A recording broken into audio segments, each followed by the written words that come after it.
হামজা চৌধুরীর বিষয়টি নিশ্চিত হওয়ার পর অনেকের কাছ থেকে আমি প্রায় প্রতিদিনই ফেসবুক মেসেঞ্জার বলেন, হোয়াটসঅ্যাপ বলেন বা সরাসরি ফোন বলেন, এরকম আমি একটা বিষয় বা একটা রিকোয়েস্ট পাই। সেটা হচ্ছে যে সামিদ সোমের আপডেটটা কি, সামিদ সোম কি বাংলাদেশ দলে আমরা দ্রুত তাকে দেখতে পাবো কিনা, তিনি খেলতে চান কিনা, বা নবাবের আপডেটটা কি, তাদের সাথে লাইভ করেন, এরকম রিকোয়েস্ট পাই। বিশেষ করে আমি যখন সর্বশেষ রাহবারের লাইভটা করেছিলাম তারপর থেকে এই রিকোয়েস্ট গুলো অনেক বেশি আসছে। আসাটাই খুব স্বাভাবিক, কারণ সবাই যেটা চিন্তা করছে যে হামজা চৌধুরী যে জাতীয় দলে আসবে, শুধুমাত্র হামজা চৌধুরী একাই তো আসলে দলকে জিতিয়ে দেবে না। হামজার সঙ্গে আরো বেশ কিছু ভালো প্লেয়ার যদি পাওয়া যায়, আমরা লোকাল যে প্লেয়ার আছে তাদেরকে খাটো করে দেখছি না, কিন্তু বাংলাদেশি বংশোদ্ভূত ভালো মানের প্লেয়ার যদি আসলে পাওয়া যায়, বিশেষ করে সামিদ সোমের মতো, তাহলে কিন্তু বাংলাদেশ দলের জন্যই ভালো, রেজাল্টের জন্যই ভালো। তো সামিদ সোমের আপডেটটা যদি আমি বলি, সেটা হচ্ছে যে সামিদ সোমের সাথে রিসেন্ট সময়ে 1-1.5 বছরের মধ্যে ফুটবল ফেডারেশনের পক্ষ থেকে কোনো রকম যোগাযোগ করা হয়নি।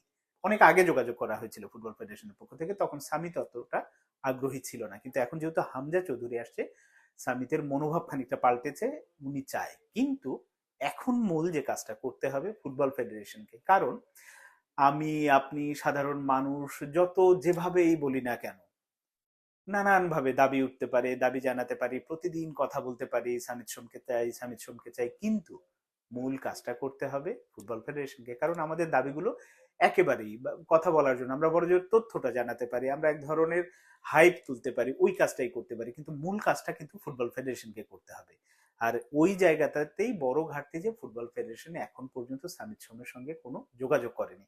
ওই যে বললাম যে অনেক আগে করেছিল, ফলে যেটা হয়েছে যে ওই মানে সাধারণ ফুটবল প্রেমী হিসেবে আমরা যতটা আসলে অনুভব করছি সামিদ সোমকে, কিন্তু ওই অনুভবের জায়গাটা মানে বাস্তবায়ন করার জন্য যে কাজটা ফুটবল ফেডারেশনকে করতে হবে, ফুটবল ফেডারেশন এখনো ঘুমাচ্ছে। ঘুমানোটাই স্বাভাবিক।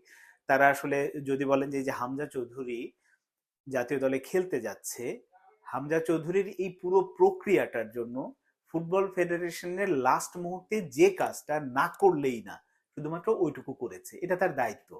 আগ বাড়িয়ে যে হামজা চৌধুরীকে ফুটবল ফেডারেশন কখনো চেয়েছে, এটা হচ্ছে একেবারেই কিন্তু মিথ্যে কথা। কারণ এটাও এসছে একজন সাংবাদিকের হাত ধরে, সাপোর্টাররা অনেক দিন হলো বলে যাচ্ছে হামজা চৌধুরীকে চাই, হামজা চৌধুরীকে চাই, এইরকম একটা ব্যাপার থেকে যখন প্রেশারটা ওই পর্যায়ে গেছে এবং একটা প্রক্রিয়ার ভেতরে গেছে, হামজা চৌধুরী নিজেও মানুষের, প্রত্যেকটা মানুষ তো আসলে সোশ্যাল মিডিয়াতে এত বেশি হামজার প্রতি ভালোবাসা দেখিয়েছে, হামজা সেই ভালোবাসাটা টের পেয়েছে, মিডিয়াতে টের পেয়েছে। ফলে হামজা চৌধুরী নিজের সিদ্ধান্ত পরিবর্তন করেছে যে আমি বাংলাদেশে খেলতে চাই। তারপরে হচ্ছে প্রক্রিয়াগুলো, যেটা ওই যে বললাম যে একেবারেই না করলে না, ওই কাজটুকু ফুটবল ফেডারেশন করেছে। এখন হামজা চৌধুরীকে আমরা বাংলাদেশ জাতীয় দলের জার্সিতে দেখতে পাবো। ফুটবল ফেডারেশনের পক্ষ থেকে যে আগ্রহী হয়ে অমুক প্লেয়ারটা ভালো আছে, তার সাথে যোগাযোগ করে আনা যায় কিনা, এইরকম ঘটনা বাংলাদেশ ফুটবল ফেডারেশন এখন পর্যন্ত করেনি। যেটা শ্রীলঙ্কা করেছে, যেটা ফিলিপাইন করেছে, কিন্তু বাংলাদেশ ফুটবল ফেডারেশন ওটা করেনি এবং আমার ধারণা করবেও না। ফলে সামিদ সোম সম্পর্কে এক ধরনের হতাশা যদি বলি আমাদের মধ্যে, ওটা রয়েই যাবে, আফসোস রয়ে যাবে। হতাশা না তো আফসোস, যে আমরা একটা ভালো প্লেয়ারকে পেলাম না। আর নবাবের বিষয়টা আসলে জাতীয় দলে নবাব সব সময় খেলতে চায়, কিন্তু নবাবের যে প্রেক্ষাপটটা যদি আপনি চিন্তা করেন, নবাবকে জাতীয় দলে ডাকা হয়েছিল কখন, যখন বসুন্ধরা কিংস এর কোচ অস্কার ব্রুজনকে জাতীয় দলের কোচ করা হলো সাফের আগে, ওই সময় কিন্তু নবাব ডাক পেয়েছিলেন দলে। তারপরে কোচ চেঞ্জ হয়েছে, এখন কাবরেরা যুগ চলছে, আগামী 2 বছর আরো চলবে, 1.5-2 বছর।